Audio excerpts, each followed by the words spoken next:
메리 크리스마스. 메리 크리스마스가 뜻이 뭐죠? 메리는 강아지의 이름이니까 강아지도 크리스마스 그 뜻이 아니고요. 메리라고 하는 것은 기쁘다, 즐겁다. 그 다음에 크리스마스라는 말은 라틴어입니다. 크리스마스, 그리스도 마스는 가톨릭의 미사, 기쁘게 그리스도께 예배하는 날, 그게 메리 크리스마스예요. 굉장히 영적 의미가 있는 거예요. 그렇죠? 우리 옆에 계신 분에게 한 번 더 메리 크리스마스. 시작. 메리 크리스마스, 메리 크리스마스.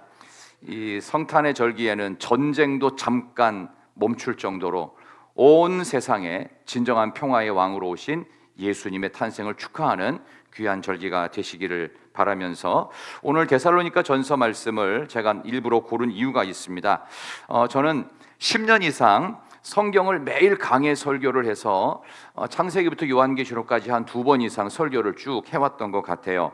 그러면서 제가 느꼈던 저 나름대로의 확신이 뭐냐 하면, 목회자로서 가끔씩은 훈련형 설교를 해야 되겠다. 그러니까 성경에 있는 말씀을 가지고 여러분들한테 교육을 시킬 뿐만 아니라 이게 왜 중요하고 왜 이렇게 해야 되는지를 성경을 갖고 그대로 여러분에게 가르쳐주는 것이 가장 은혜롭겠다, 그런 생각을 오랫동안 해왔습니다. 그래서 오늘도 여러분들이 보면 전부 다 명령해요. 뭐 하라 하라 하라. 그래서 명령형으로 나오는 문장은요, 선택의 여지가 딱 2가지 중에 하나입니다. 순종을 하든지 순종을 안 하든지. 여러분 모두 이렇게 명령형으로 나온 이 성경의 구절들을 전부 다 순종하여 하나님께서 주시는 복이 여러분께 계속될 수 있기를 축원합니다. 우리 그런 의미에서 오늘 말씀을 전하는 겁니다. 여러분, 신앙생활은 혼자 할 수 있나요? 혼자 무인도에서 절대로 못합니다. 그래서 홀로 예배 드리시는 분들이 지금 우리나라 안에 교회 안 나가 거꾸로 해서 가나안 교인이 약 250만 명 정도가 있습니다. 혼자서 뭐 스마트폰을 보든 TV를 보든 뭐 매체를 통해서 이렇게 혼자 예배를 드리거나 그렇게 예배 드리는 분들이 많은데, 사실 그거는 신앙생활이라고 하기에는 대단히 곤란합니다. 그분들의 구원과 신앙에 대해서 점검받을 방법이 없어요. 근데 교회를 통해 점검받게 돼 있어요. 만약 교회가 필요하지 않고 목회자가 필요 없었다면 예수님은 교회를 세우시지 않으셨을 거예요. 근데 성경에 보면 교회가 세워지라고 하고 교회를 세운다고도 마태복음 16장에 말씀하신 거 보면 분명히 예수님은 교회를 세워서야만 신앙생활 제대로 할 수 있고 천국 갈 백성을 만들어낼 수 있겠다라고 하는 것을 가지고 하나님의 원래 디자인이 교회였어요. 교회 공동체를 통해 목회자가 세워지고 또 목회자를 통해 성도들이 은혜롭게 훈련받아서 이렇게 갈 수 있도록, 그래서 오늘 그 이야기를 조금 더 풀어나가도록 하겠습니다. 보통 신앙생활 잘하라고 하면은 권면을 5가지로 합니다. 예배 잘 드리세요, 열심히 말씀 읽으세요, 기도도 많이 하셔야 됩니다, 전도도 꼭 하셔야 돼요. 우리 어제까지 해서 우리 3주 동안 전도사님들 전도합시다 해가지고 노방전도를 1시간 이상씩 3주째 계속하고 있는데 전도하셔야 돼요. 봉사도 이제 내년 되면 또 이제 새로운 또 봉사자들도 생길 수도 있는데 봉사도 열심히 하세요. 5가지로 정말 권면을 하거든요. 근데 놀랍게도 오늘 사도 바울은 신앙생활을 위한 권면 중에서 이것보다 더 중요한 이야기를 하고 있어요. 그게 뭐냐? 목회자에게 잘해라, 이렇게 나오고 있어요. 제가 이 말을 하니까 저도 좀 불편한 마음이 없지 않아서 오늘 성경에 있는 그대로 보면 그 뒤에 여러분이 잘 아는 데살로니가전서 5장 16, 17, 18 항상 기뻐하라, 쉬지 말고 기도하라, 범사에 감사하라, 이런 덕스러운 권면 이전에 나오는 내용이 있어요. 그게 목회자랑 잘 지내라. 2번째는 뭐냐면 성도 간에 잘 지내라. 이게 오늘 성경에 나오는 핵심적인 내용이 데살로니가전서 5장 12절에서 15절까지 이 부분입니다. 첫 번째는 목회자가 어떤 사람인지를 정확히 아셔야 돼요. 특별히 항존 직분자들은 이거 모르면은요 교회에서 방해꾼돼요. 그러니까 잘 알아셔야 돼요. 자, 첫 번째 뭐냐? 12절 보세요. 목회자가 누군지에 대해서 명확하게, 이 성경을 통해서 이거에 대해서 반기를 드시면은 스스로 복을 차버리는 겁니다. 다 같이 형제들아, 시작. 수고하고 주 안에서 너희를 다스리며 권하는 자들을 너희가 알고, 아멘. 여기 나오는 이 권면은 목회자에 대한 지침인데요, 첫 번째는 수고하는 사람이에요. 2번째는 뭐 하는 사람? 다스리는 사람. 3번째는 뭐 하는 사람? 권하는 사람. 이 세 가지가 목회자의 포지션입니다. 첫 번째, 교회를 위해 수고하는데 그럼 뭘 위해 수고할 거냐? 그거에 대한 명확한 지침이 사도 바울의 같은 서신인 디모데전서 5장 보겠습니다. 디모데전서 5장 17절. 그럼 목회자는 무슨 수고를 하는 거냐? 디모데전서 5장 17절 한번 펼쳐보세요. 339쪽, 신약성경 339쪽입니다. 디모데전서 5장 17절. 자, 우리 앞에도 띄웠네요. 다 같이 앞을 보시고 시작.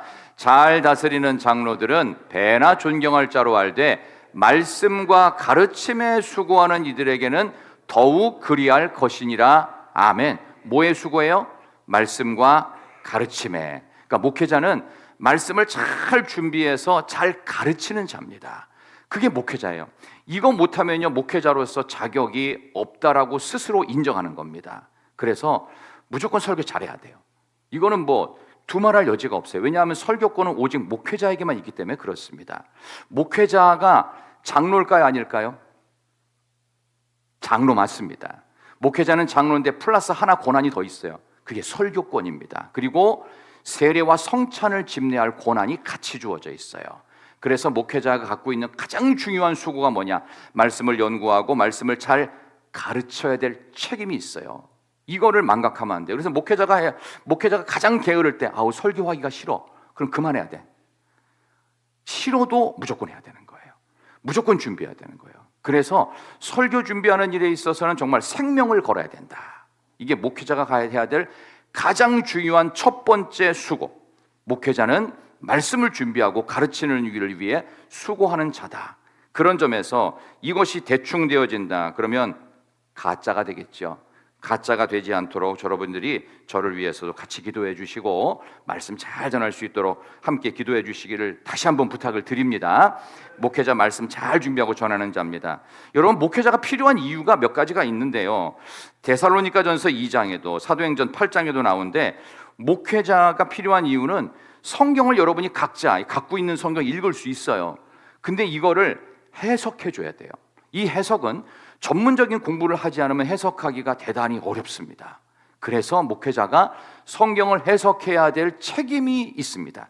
그래서 옛날에 에티오피아 내시가 이렇게 무슨 소달구지 같은 거 타고서 쭉 가다가 이사야 두루마리를 읽고 있는데 예수님의 제자들이 읽고 있는 게 성경 같은데 그걸 깨닫느냐 하니까 해석해 주는 이가 없는데 어떻게 깨닫느냐고 그랬어요.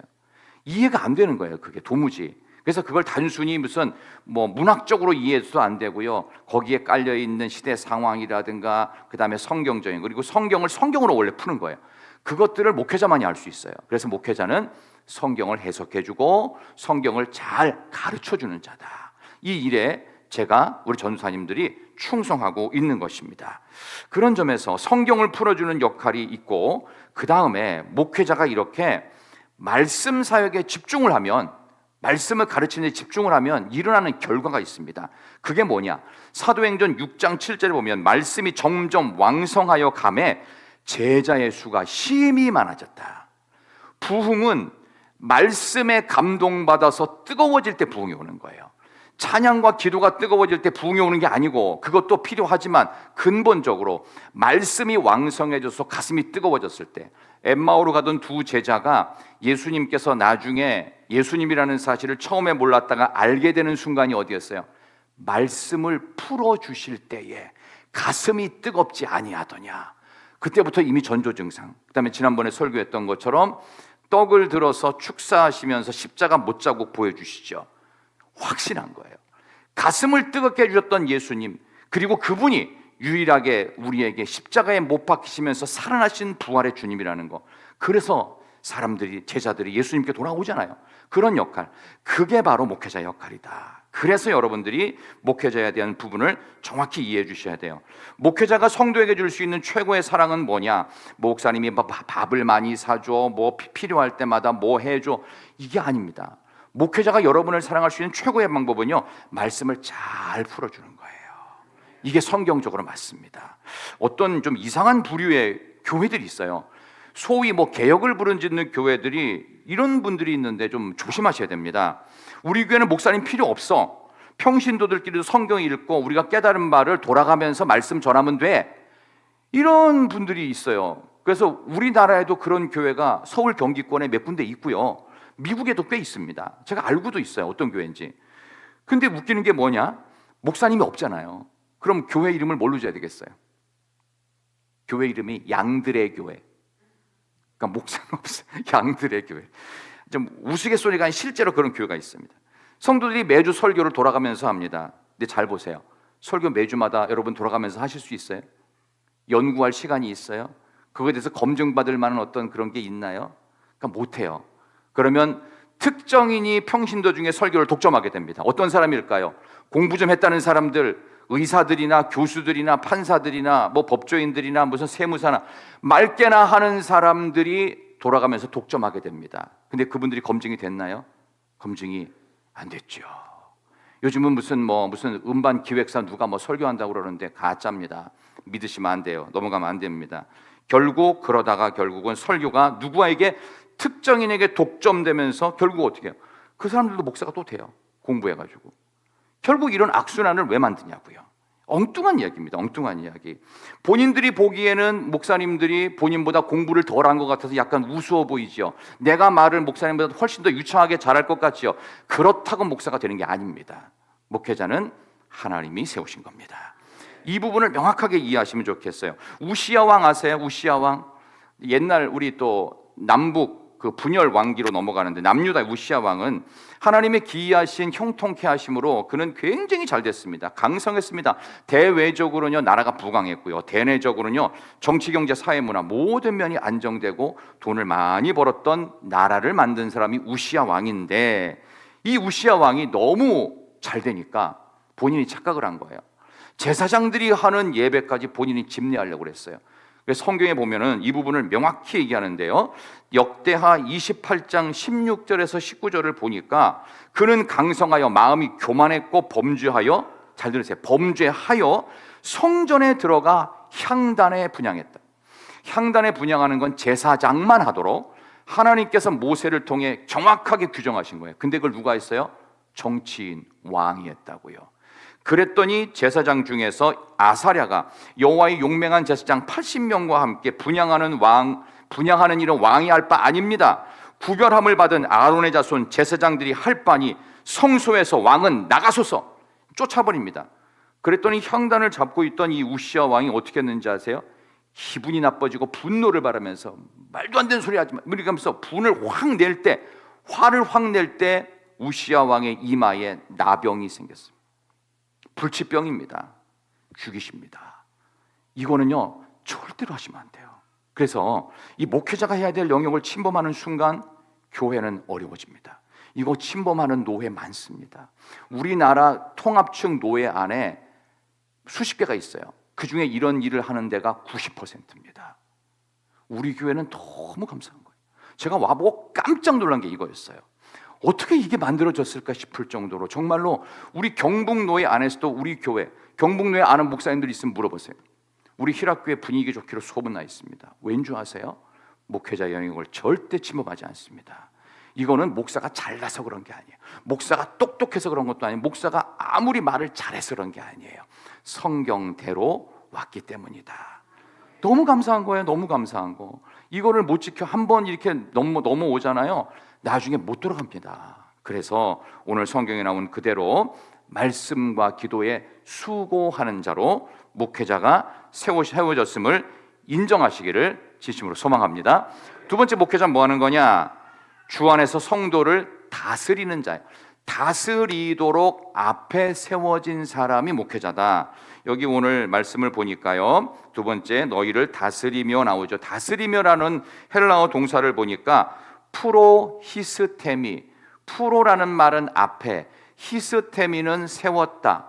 하나님께서 성도들을 다스리도록 앞에 세워진 사람이 목회자라는 겁니다. 그래서 앞에 세워진 목회자가 주 안에서, 여기 나오는 주 안에서 너희를 다스리며 나오죠. 주 안에서 너희를 다스린다. 주님 안에 있는지를 여러분들이 확인만 하시면 목회자가 하는 모든 목회를 갖다가 그냥 따라가시고 순종하시면 그게 복된 것입니다. 그래서 저는 여러분들에게도 그런 권면을 드리고 싶은데, 목회자를 위해서 기도하라고 하잖아요. 그럼 뭘 위해 기도할까요? 목회자가 뭐 사랑이 많아지고 성도들의 이야기를 들어주고 따뜻하게 해주고 이걸 위해 기도하라는 게 아니라 목회자를 위해 기도하는 건 하나님, 우리 교회 전도사님, 목사님이 주 안에 설 수 있도록 하나님 붙잡아 주세요. 그랬을 때 다스림이 제대로 나온다. 그랬을 때 프로 시스템이 앞에 세워져서 다스리도록 하나님이 세우셨다. 그 다음에 세 번째 역할은 뭐냐면 권하는 자입니다. 오늘 나오죠. 주 안에서 권하는 자들을 너희가 알고 돼 있어. 권한다. 이 권한다는 말의 헬라어가 누데테오입니다. 누데테오가 뭐냐? 경고하다, 충고하다. 그러니까 또 뭘 위해서 할 거냐? 마치 적들이 쳐들어오면은 나팔 부는 나팔수가 성문에 딱 서가지고 백성들에게 경고합니다. 적들이 쳐들어온다. 우리가 준비해야 된다. 막아야 된다. 싸워야 된다. 그게 나팔수가 하는 역할처럼 마찬가지로 A.W. 토저라고 하는 목사님이 이 부분을 이렇게 해석을 했어요. 좀 들어보세요. 나는 발람을 꾸짖은 나귀와 같이, 그리고 나는 베드로를 회개로 이끈 닭처럼 사용될 뿐이다. 그래서 목회자는 경고하고 충고하는 자입니다. 이거를 주 안에서 안 하면 직무유기가 되는 겁니다. 이러면 절대 안 된다. 그래서 도대체 무슨 이야기를 통해서 이 부분에 대해서 경고하고 충고할까? 우리 에베소서 4장 한번 넘어가 볼까요? 사도 바울이 기록한 에베소서 4장 11절과 12절을 보십시다. 에베소서 4장 11절 12절 어떻게 경고하고 충고할까요? 자, 앞을 보고 읽습니다. 그가 어떤 사람은 사도로, 어떤 사람은 선지자로, 어떤 사람은 복음 전하는 자로, 어떤 사람은 목사와 교사로 삼으셨으니 12절 이는 성도를 온전하게 하여 봉사의 일을 하게 하며, 무슨 일을 하게 하며? 봉사의 일. 그러니까 이게 무슨 얘기냐 하면 목회자가 여러분들에게 충고를 하고 경고해서 권하는 것은 딱 하나라는 거예요. 집사님들, 권사님들, 장로님들 교회를 계속 잘 섬기셔야 합니다. 이거를 계속 해주라는 거예요. 이거를 안 하고 있는 사람이 어떻게 해요? 계속 헌신하고 봉사하셔야 됩니다. 새가족들에게는 제가 이런 권면을 드리는 겁니다. 여러분은 더 이상 새신자가 아니라 이제부터는 헌신자입니다. 헌신하는 사람입니다. 이거를 가르쳐주고 자꾸 얘기해줘야 됩니다. 목사님, 근데 저는요 가만히 좀 내버려 두시면 안 될까요? 저는 그러지 않아도 알아서 교회 나오고요, 헌금도 하고요, 전 가만히 내버려 두세요 라고 해도 저는 일하라고 권해야 됩니다. 그게 목회자예요. 이거를 안 하면은 목회자 직무유기, 그 자격이 없다라고 보시면 돼요. 주 안에서 말씀을 전해주는 사람이 없다면, 또 주 안에서 리더해주고 잘 다스려주는 자가 없다면, 나에게 권면하고 경고해줄 사람이 없다면 과연 우리가 신앙생활을 제대로 할 수 있을까요? 없습니다. 운동선수가요, 아마추어일 때는 감독이나 코치가 하는 말이 듣기가 싫어요. 근데 프로 선수가 되잖아요. 정상을 한번 찍어보고 금메달 한번 따보고 최고 자리에 올라본 프로 선수는요, 누가 나한테 코치해줬으면 참 좋겠다 이런 생각을 합니다. 그래서 프로 선수들은요 다른 사람의 말을 더 잘 듣습니다. 왜냐하면 자기가 최고의 자리가 있지만 이 최고의 자리를 유지할 만한 능력은 내 안에 없는 걸 알아요. 선생님들이, 코치들이, 감독이 나를 끊임없이 채찍질해주고 경고하고 충고하고 했기 때문에 이 자리에 온 걸 알아요. 우리는 언제까지 유아기 같은 신앙을 가져서는 안 되겠죠. 그리스도의 장성한 분량이 되어야 되겠죠. 그래서 여러분들이 말씀의 충고도 받으시고 또 영적인 권면도 잘 받으시고 다스림에 잘 복종하시는 하나님의 백성 되시기를 축원합니다. 자, 그러면 이제 목회자하고 성도의 관계성을 얘기할 때 성경은 이렇게 얘기합니다. 어떤 관계를 취할 것이냐? 자, 오늘 본문에서 12절 끝과 13절 보세요. 12절부터 잠깐만 다시 한번 데살로니가 전서 5장 12절 형제들아 시작. 너희 가운데서 수고하고 주 안에서 너희를 다스리며 권하는 자들을 너희가 알고 그 다음에 그들의 역사로 말미암아 사랑 안에서 가장 귀히 여기며 아멘. 여기까지 보겠습니다. 첫 번째는 너희가 알고예요. 알고. 12절에 보면 끝에가 알고죠. 안다는 말은 알아주란 말입니다. 목회자를 알아주는 건데 어떻게 알아주냐? 13절 가장 귀히 여기며. 이 성경 그대로예요. 귀하게 여기는데 어떻게? 가장 최고로 귀하게 여기라. 이거는 그들의 역사로 말미암아. 이게 무슨 얘기일까요? 그들의 역사가 뭐예요? 하는 일. 목회자가 뭐 한다고 그랬죠? 말씀을 전하는 자예요. 말씀을 전하는 일이 세상에서 가장 귀한이다. 왜? 거기에는 우리를 구원하고 천국 가게 하고 영생을 얻게 할 하나님의 말씀을 전하는 자이기 때문에 가장 귀하게 목회자를 여기셔야 됩니다. 그분들의 수고를 알아줘야 됩니다. 이것부터 성도와 목회자의 관계가 아름답게 정립됩니다. 이게 기반이 돼야 돼요. 이게 무너진 교회가 한국에서 약 90%가 넘습니다. 그래서 성도들이 막 뭘 한다고 하죠. 하는 게 중요한 게 아니라 질서 없이 합니다. 그래서 문제가 많습니다. 실제로 그렇게 해서, 왜냐하면 목회자들한테 물어보면 알아요. 여러분, 목회자가 뭐 하는 존재인지 아세요? 어떤 사람인 줄 아세요? 매일 가슴앓이해요. 앞에서 아무리 당당하게 외치고 이렇게 합시다라고 해서 절대 고집을 안 꺾을 것 같지만 그것 때문에 계속 가슴앓이가 있어요. 이 목회자가 대본 사람만이 알아요.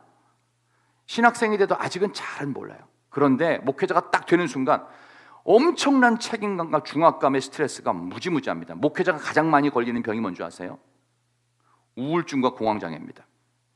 다 깔고 있어요. 다. 저도 있을 것 같아요? 없을 것 같아요? 저도 심합니다. 그걸 어때요? 어떤 데 밤에 잠이 안 와요. 왜 잠이 안 오는지 모르겠어요. 가슴앓이를 하는 거예요. 계속. 그래서 심한 분들은요 돌아가세요. 일찍. 그런 분도 많아요.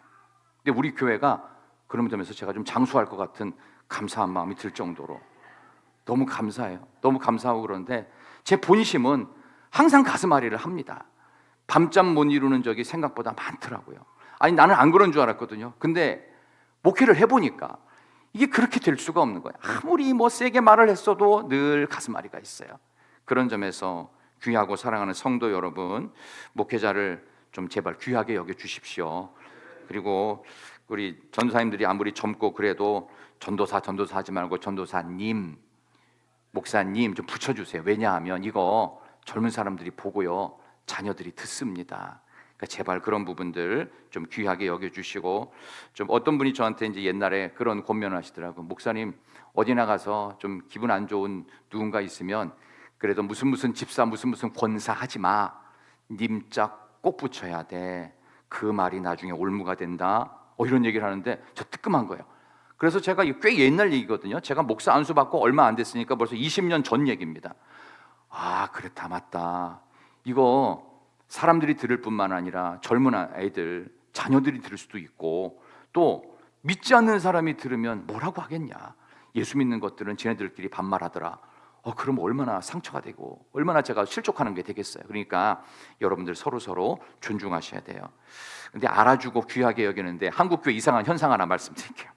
제가 웃지 않을 수가 없었는데 이상한 풍조가 있어요. 많은 교회가 자기 교회 목회자가 귀한 줄 몰라요. 그러면 어떻게 하냐? 자신과 전혀 상관이 없는 다른 교회 목회자들을 대단히 존경합니다. 그래서 어떤 목사님이 저한테 이런 얘기했어요. 우리 한국교회는요 이찬수 목사님 설교를 그렇게 좋아한대요.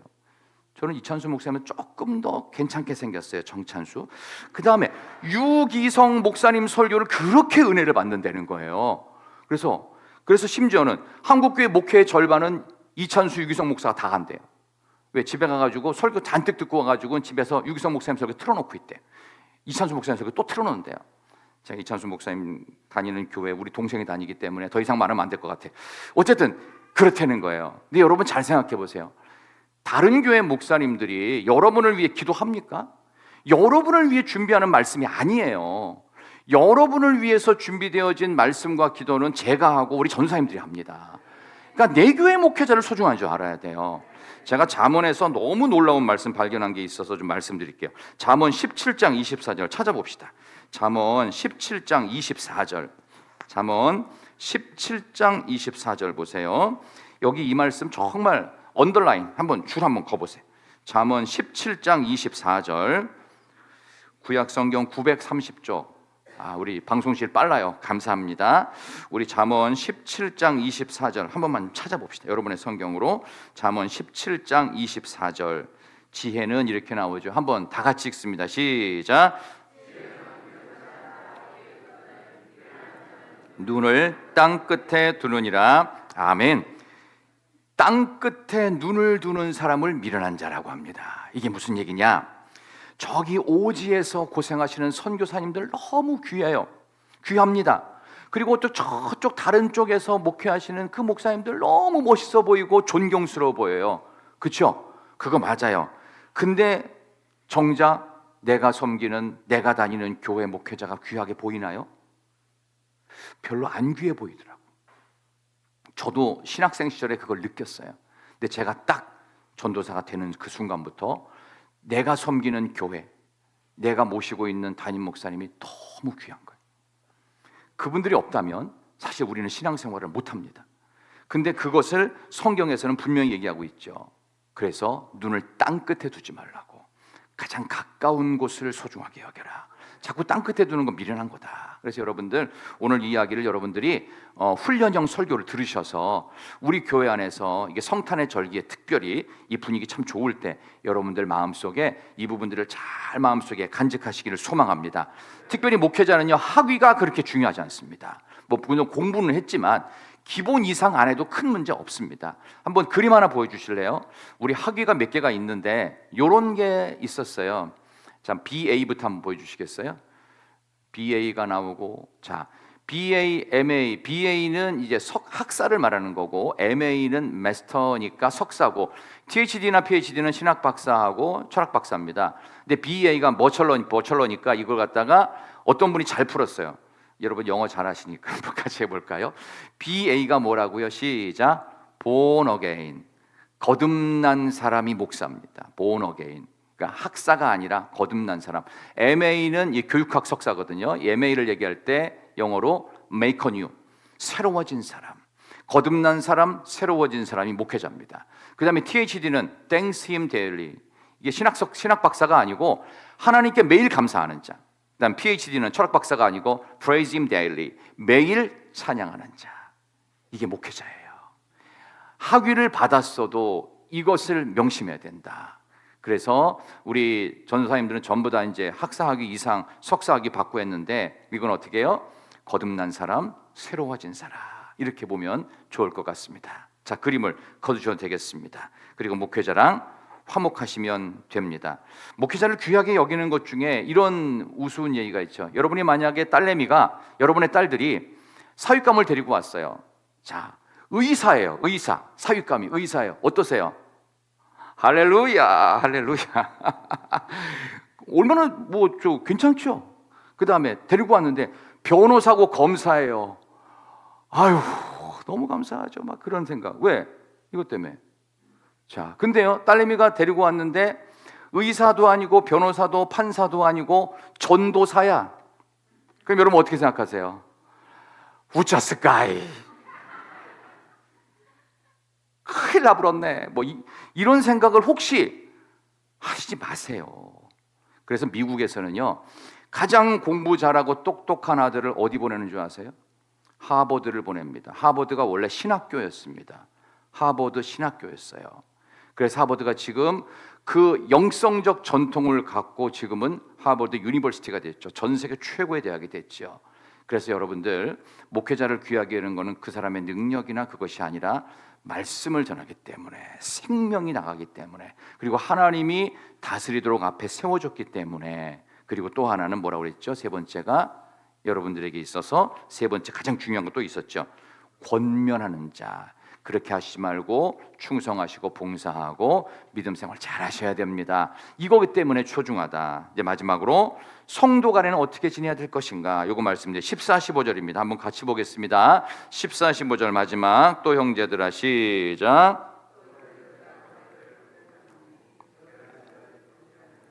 마음이 약한 자들을 격려하고 힘이 없는 자들을 붙들어 주며 모든 사람에게 오래 참으라. 삼가 누가 누구에게든지 악으로 악을 갚지 말게 하고 서로 대하든지 모든 사람을 대하든지 항상 선을 따르라. 아멘. 한 5가지가 있어요. 첫 번째, 게으른 자는 어떻게 해요?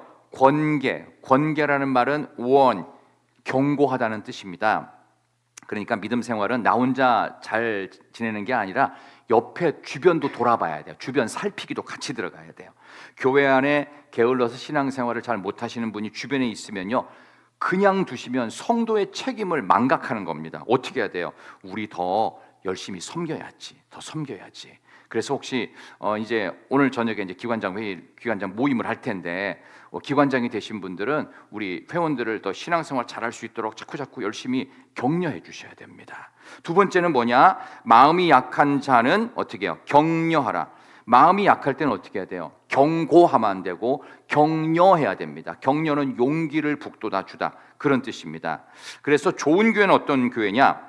초상집 같은 교회는 검지가 지배하는 교회고, 검지는 뭐예요? 너 뭐 이렇게 하는 거예요. 그러니까 지적하는 거. 초상집 같은 교회는 검지가 지배하고, 잔치집 같은 교회는 엄지가 지배한다. 엄지척. 잘했어, 최고야. 옆에 계신 분에게 한번 오늘도 멋있어요. 시작. 오늘도 멋있어요. 멋있어요. 멋있어요. 진심 어린 마음으로 한 번 더. 진짜 멋있어요. 시작. 진짜 멋있어요. 이게 엄지가 지배하는 교회, 좋은 교회입니다. 그 다음에 세 번째, 힘없는 자는 붙들어 주랍니다. 붙들어 주래요. 믿음이 연약한 분들은 지적하지 말고 어떻게 해요? 확 붙들어 줘야 돼요. 혼자 안 되면 여러 명이 붙들어 줘. 그다음에 네 번째는 모든 사람에게 오래 참으셔야 된답니다. 교회 마음에 안 드는 사람들만 원래 가득한 거예요. 교회는 원래 각색 병든 자야. 다 아파. 다 아프니까 다 문제가 있어. 그럼 어떻게 해야 돼요? 서로 어떻게 해요? 그거 가지고서 뭐라고 하지 말고 참아야 돼. 참아야 돼. 그 어떤 무인도에 표류한 어떤 한 사람이 10년을 지냈대요. 10년을 지냈는데 또 다른 사람이 무인도에 또 표류해서 그 섬에 또 들어갔대요. 근데 놀라운 일이 벌어졌어요. 교회가 두 개더래. 혼자 있는데. 그래서 나를 위해 만들었나? 그래가지고 이제 또 가봤대. 그래가지고 아니 혼자 계시는데 왜 교회가 두 개 하니까, 나 저 교회 다니다가 마음에 안 들어서 이쪽 교회도 왔다고. 지가 만들어 놓고 지가 옮겼어요. 이게 뭔지는 모르겠어요. 어쨌든 그러니까 우리는 서로 좀 참을 필요가 있다. 조금 참으십시다. 우리 성경이 그랬잖아. 좀 참고. 마지막 다섯 번째 뭐냐? 부당한 대우를 받아도요, 악으로 악을 갚지 말고 선을 행하라. 복수하지 마십시오. 복수한다고 좋을 거 한 개도 없습니다. 그때 내가 좀 참아주고 내가 안갚음하지 않기를 참 잘했지. 천국에서 하나님 만날 때 여러분 좀 제발 좀 좋은 모습으로 좀 기억되시기를 바랍니다. 생명책에 여러분의 모습이 기억될 뿐만 아니라 하나님의 불꽃 같은 눈이 온 땅을 두루 감찰하시면서 우리를 보고 계시잖아요. 그럼 여러분 몇 점이나 받을 것 같으십니까? 저는 그런 생각을 했어요. 내가 100점 만점 중에 하나님 보실 때가 몇 점쯤 될까? 여러분 스스로는 몇 점이라고 생각하세요? 저는 10점도 안 될 것 같다. 아니 점수가 안 나올 것 같은데 하나님께서 예수님의 십자가 보혈로 나를 겨우 붙들어 주셔서 턱걸이로 나를 대롱대롱 매달아서 가지지 않을까, 또 그런 마음이 들 정도로 참 부끄럽습니다. 여러분도 저도 이 성탄의 절기를 맞아서 교회 안에서 메리 크리스마스가 진정으로 울려 퍼지기를 소망하며 오늘 이 귀한 말씀을 가슴속에 잘 새기시고 명령형이기 때문에 어떻게 해요? 순종을 하시면 됩니다.